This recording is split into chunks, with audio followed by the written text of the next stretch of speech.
My daughter Claire was diagnosed with macular degeneration at the age of 6. I've always been very open with my daughter about life in general, so I didn't hide this unfortunate news from her, but instead decided to work my hardest to prepare her for life with this disability. Claire was scared, of course, as any 6-year-old would be. "Mama, will I lose my sight before the next snowfall?" she asked me timidly. It was only September, and the doctor gave her until January.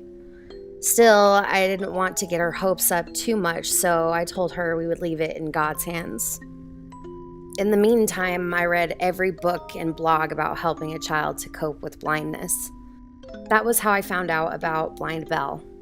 It was a doll manufactured by a private company that said they would only make them for special circumstances, and that the funds would go towards other children with similar conditions.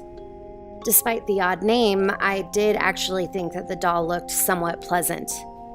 It was a small rag doll about the size of an average teddy bear, wearing a blue church dress and had blonde hair and blue eyes.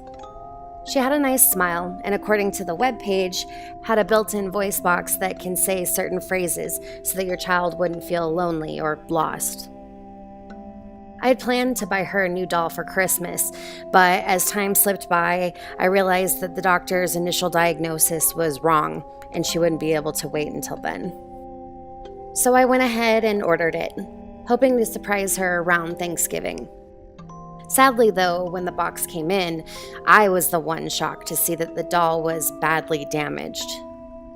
Her stitching looked ripped and her clothes faded, her hair a dirty color, and worst of all, someone had taken her blue button eyes out. I wanted to get a refund on it right away, but every time I tried to contact consumer support, the line would be busy. Frustrated that I had been scammed, I placed it down on the couch and went to cook dinner to get my mind off things.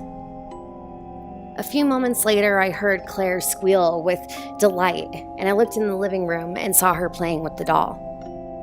"Mama, you got me my own special friend." "Oh, thank you, Mama, thank you," she said as she happily danced. I saw tears welling up in her eyes just barely, and I realized that her sight was almost gone. She couldn't tell what bad condition the doll was really in.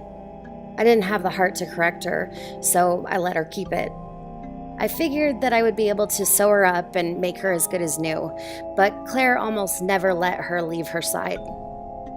"Why don't you let me hold her?" I suggested one day. "You can't. Then she'll forget about me, and she'll be lonely," Claire said desperately.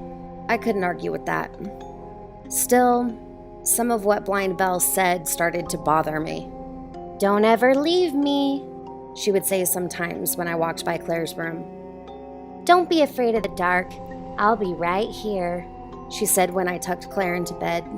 I thought once my daughter was asleep, I could take the time and get the doll and maybe clean it up. I knew I would have to take the electronic components out and hand wash it, but still, if we were going to keep the thing, I knew it would need to be done. I snuck into her room to take Belle to the washer, and I heard that voice again. "I see you," Belle said softly. I froze and looked at the doll. The voice sounded even more unnatural than before. I reached to grab it up when she started making soft melody. "Hush, little baby, don't say a word." Claire woke up and started crying. "Don't take her away, Mommy, you can't," my daughter cried. I relented and went back to bed. I heard a soft laugh come from the doll as I left the room. I lay in bed thinking of that strange blind doll and trying to push my unease aside. I wanted Claire to be happy. I wanted her to just have a normal life, and maybe I was overreacting about the doll anyway. In the morning, I decided it was time to convince Claire to let me have her. I kept the room dark for a minute as I walked to where my little girl slept. I've done this for a while, since she lost her sight, to try and get a feel of the world the way she does. It felt wet. Something was right against her cheek and eyes.